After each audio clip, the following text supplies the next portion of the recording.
Greetings and welcome back to room 303 and our talks with Walt. This is what we're calling our journey through the volume, the deathbed edition of Leaves of Grass. We now turn to poem number 8 of the 24 of inscriptions, For Him I Sing. Now, at this point, we have finished with Eidolons, and it almost has the feeling, at least this seems to me to be the case, you could decide as you are annotating your own copy of Leaves of Grass, that once one has moved through Eidolons, that one is ready to now get on with the last 17 or so of the poems of inscriptions, and then get on to actually Leaves of Grass. Remember what we said in earlier lectures about the inscriptions section as being kind of like a preface of some kind. Now, it's interesting because in 1855, we do have a preface that Whitman decided to jettison and then decided to go with this series of poems. Now, speaking of those earlier lectures, let's work through our assumptions here quickly, as we always do with these lectures. Of course, LearnStrong.net is what we'll always first of all speak of, because there on the left-hand side is the folder and the list of all the previous lectures, and my hope is that you've been following those, because as we say, we are the stories we tell and retell. We're the stories we accept, and of course the stories we decide to reject. There will be a lot of that in Leaves of Grass, no question. Our learning theory, of course, is the desire to connect new information to old information in meaningful ways. We will often say the new N-E-W is the new K-N-E-W. Our annotation approach is to ask 3 guiding questions. What does the text say, level 1? What does the text mean, level 2? How can I relate to this text in some way at level 3? At 2A, of course, themes, messages. At 2B, rhetoric. At 3A, how do we relate to other titles? And then finally at 3B, most importantly to ourselves. We also, just to remind, are always focusing on what we call in 303 our Big Five. What does this text say about epistemology, what you can know, ontology, who you are, psychology, the study of the individual mind, sociology, the study of the collective mind, and then maybe most importantly for Leaves of Grass, theodicy, the question of pain and suffering in the world. I think that there is a way to read Leaves of Grass as understanding that this is Whitman's attempt to deal with the pain of his life. No question he had a lot of it, which leads us to our 5 Ps, as we say it. Those 5 perspectives on Whitman. Whitman as person, of course I just mentioned that one. Whitman is poet, Whitman is pedagogue or instructor, Whitman is politician, his love of democracy, and then finally Whitman is philosopher. In Eidolons we spent a lot of time with that one, from the pre-Socratics, Heraclitus and the rest of the important philosophers, Socrates, Plato, Aristotle, all the way up and including Emerson. Whitman is attuned to the philosophic orientation. Now, the background on this poem, For Him I Sing, first appears in 1871. This is really Whitman's description of what we might call the ideal human of the imagination, right? That is to say, the embodiment, we might even call it, of Whitman's notion of ideal personality.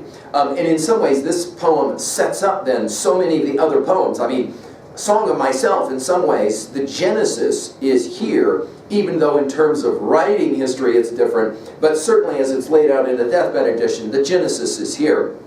In some ways, we are talking now about the symbol of the poet, that is to say, the great uniters, we might say. Let's turn now to the poem For Him I Sing. Very brief. Notice we're only messing around with 5 lines. One of the things I love about Leaves of Grass is that it shows just how powerful you can play around with language as a poet, but you don't have to have a lot of words to do it. Let's go ahead and go to it. For Him I sing. I raise the present on the past, as some perennial tree out of its roots, the present on the past. With time and space I him dilate and fuse the immortal laws, to make himself by them the law unto himself. Now, this law unto himself thing will obviously make us think immediately of some New Testament and Pauline texts. We can run those down later, but let's pay attention to grammar for just a moment at 2b. Notice that Whitman loves what we call in our Shakespeare lectures at LearnStrong.net the vague antecedent. I think Whitman learned a lot from Shakespeare. One of the things he learned is you can evoke a lot of curiosity if you start with a pronoun, but you don't tell us exactly who it is you're referencing or what it is that you're referencing in that pronoun, the vague antecedent. Notice the opening line. For him I sing. Him who? Him what? him. Where? What him are we speaking of? But notice it's left for you to decide by the end that we're talking about something ideal, something that would be considered important, maybe perfect in some way. Notice, he says, the first thing I want to say about my collection of poems, and now he uses wartime language. Do you see it? By the way, let's just point out, here we are back to singing again, right? So singing is a huge part of reading Leaves of Grass, which is why I argue you got to read these poems out loud. It's, you know, nice to read them out loud at the park on the green, especially if you're pushing a child in a swing. That to me is even better. I raise, notice the word language of raising the flag. I raise the present on the past. Now, this is, of course, what we mean when we say it's the origin in large measure of our idea, the new is the new. Of course, Whitman learned it from Emerson, Emerson learned it from Plato, but this idea, you're always building, you're always evolving. That is to say, the present is somehow a production of everything that came before. Remember our Tennyson's Ulysses, I am part of all that I have met. Everything that came before is going to produce what is now the present. A child went forth will be a way that we will see this at 3a later. I raise the present on the past. Notice the repetition of that present on the past in the end of the next line. Notice the use of the parenthetics at 2b. Again, like Emily Dickinson, Whitman loves this parenthetic. I think he learned this a lot from his study of Shakespeare. The asides, if you will, right? Those little common asides. Of course, remember that in our comments on Hamlet, that the very first time Hamlet speaks, it's in the form of an aside. A little more than can and less than kind is spoken directly to the audience. This is, in fact, Whitman at his best, where he kind of does one of these things like, hey, you, come here for a second, I gotta tell you something. And it's that little, hey, come here, I gotta tell you something. That, of course, will take him to Coleridge's Rime of the Ancient Mariner, and the old man who will take the young man by the eyes and hold him with the eyes. We're playing a very similar game here. Notice the parenthetics. For him I sing, I raise the present on the past. As, notice our comparison using like or as, obviously this is our simile, as some perennial tree out of its roots, the present on the past. Now the tree motif is huge. Obviously, Whitman knew his biblical referencing of trees, all kinds of important trees, from the tree of the knowledge of good and evil to a sycamore tree that someone named Zacchaeus is going to climb up so that he can get some kind of perspective or vision. All the way through the biblical record, trees matter. All the way through the mythical tradition of the Greeks and the Romans, trees matter. I mean, just go back. You could play this game with me. It would be fun. Go back to the Iliad, the Odyssey, and the Aeneid and do nothing but just concentrate on trees. Like, get a brand new copy of the Iliad, the Odyssey, and the Aeneid, and every time a tree gets mentioned, you just mark it. Go back and do the same thing with Dante. Go back and do the same thing with Milton. I mean, isn't it fascinating the way the trees will come up again and again? What? They're a symbol. By the way, put it in your notes at 3a. We'll see this most profoundly in Song of the Open Road, when Whitman will in fact ask the question, why is it sometimes I walk under a tree and I can't forget it ever? The way, for example, I'll meet certain people and I can't forget them ever. A perennial tree makes us immediately as well think of the perennial philosophy, of course, Huxley and others, and we've talked about this with our studies of Houston Smith, and the idea that there's certain ideas, we think about this in our study of Jordan Peterson, don't we? We think about this idea that there's things that have happened that keep coming back to us again and again and again. Of course, the great philosopher Jung will say there's a reason for those archetypes that keep coming back. As some perennial tree out of its roots, I think that borrowing from a line from the book of Job, the roots of the sea, I think that the word roots is one of the bedrock words of reading Leaves of Grass. Everything is about growing in that title, and everything is about roots. You are somehow a product of all that you have met. Those are your roots. That's who you are. You needn't run from it. You might as well, the Odyssey now, you might as well learn to ask, why did it happen for me, not to me? Because those events are your roots. You mustn't forget them. Notice he says, with time and space, him, again back to the vague antecedent, this ideal maybe personage, dilate and fuse the immortal laws. And we're back to Eidolon again, the poem that we just finished with, right? Notice this dilate and fuse carries with it this notion of moving in and out. There's going to be this kind of billows-like effect. He will have, of course, shared this with Emerson as well as Thoreau. Looking for a word picture that can somehow capture what it means to talk about human progress and evolution. And obviously Darwin was very influential in his thinking here. Notice time and space. And time and space, I mean, we're going to have to think about our T.S. Eliot and the influence of an idea like this on T.S. Eliot. It all comes from, of course, Heraclides, but be that as it may, we're going to play that game maybe in its ultimate fruition in Burnt Norton, right? Time present and time past are both perhaps present and time future contained in time past. If all time is eternally present, all time is unredeemable. What might have been is an abstraction, remaining a perpetual possibility only in a world of speculation. What might have been and what has been points to one end, which is always present. That idea, I think, for Eliot is in large measure born in poems like this. Time and space, I him, dilate and fuse, and then, of course, the immortal laws. There are things that won't go away.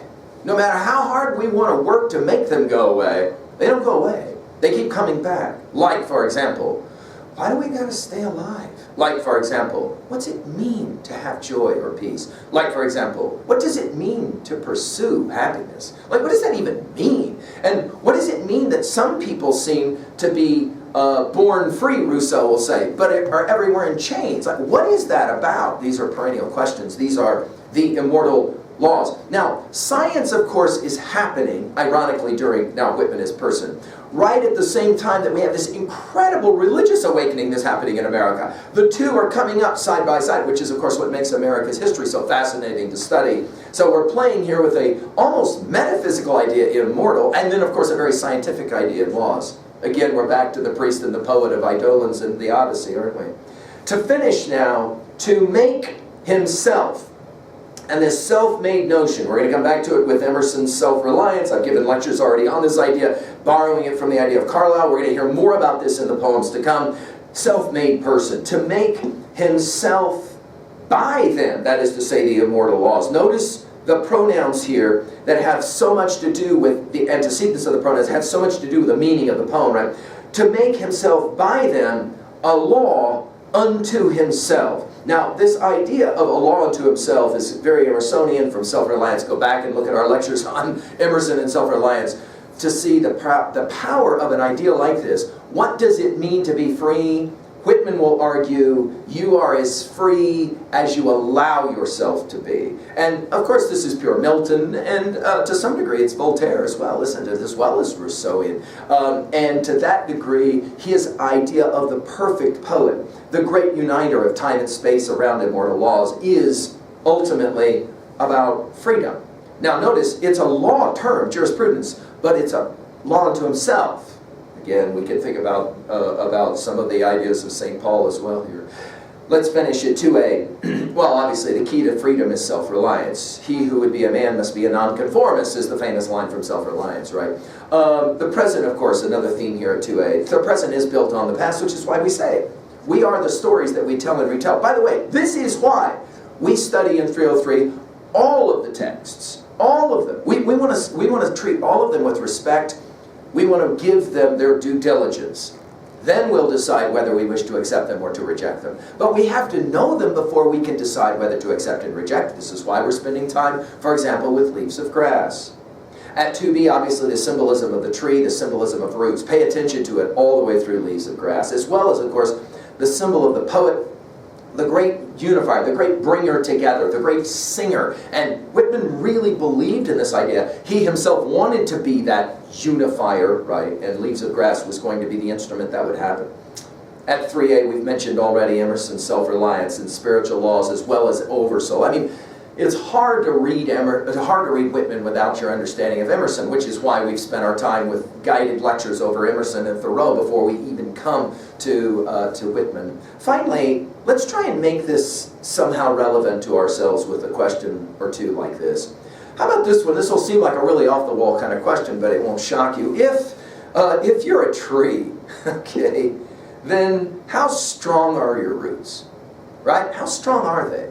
Are you a tree that gets blown over quite easily by the wind, or do you got those deep, deep roots that allow for you to be able to sustain the rough shock of a bit of wind? You'll know what kind of person you are, not when you're at your happiest, but when you are greatest challenged, and you have to take on responsibilities that are profound, as we have learned from our study of Jordan Peterson. At the moment of the funeral, and you're standing next to the hole with somebody you really, really care about, what kind of roots are going to hold you up? Are you going to fold? Or are you going to be the person that everybody is attracted to because you have confidence, you have spiritual strength that will allow others to stand around you, to lean on you? Are you going to fold and you have to lean on somebody else?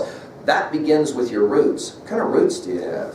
Makes sense to maybe think about that one. How about this one? Can you actually live a law unto yourself? And what would that feel like? And we're back to Eric Fromm's Escape from Freedom and the idea that most of us, as we talked about in our study of Thoreau, most of us are horrified by the idea that we got to actually make up our own mind, make our own decisions. Because, of course, once I'm making my own decisions, I have nobody to blame when things go NASCAR wreck bad sideways, right? That is to say, can you really live your life on your terms? Whitman says you can, but it takes courage, and it takes diligence, and most of all, it takes a willingness to hope. Right, to hope. Well, we'll come back to enjoy more conversations. For him I sing. I hope that these conversations are challenging you. Thank you.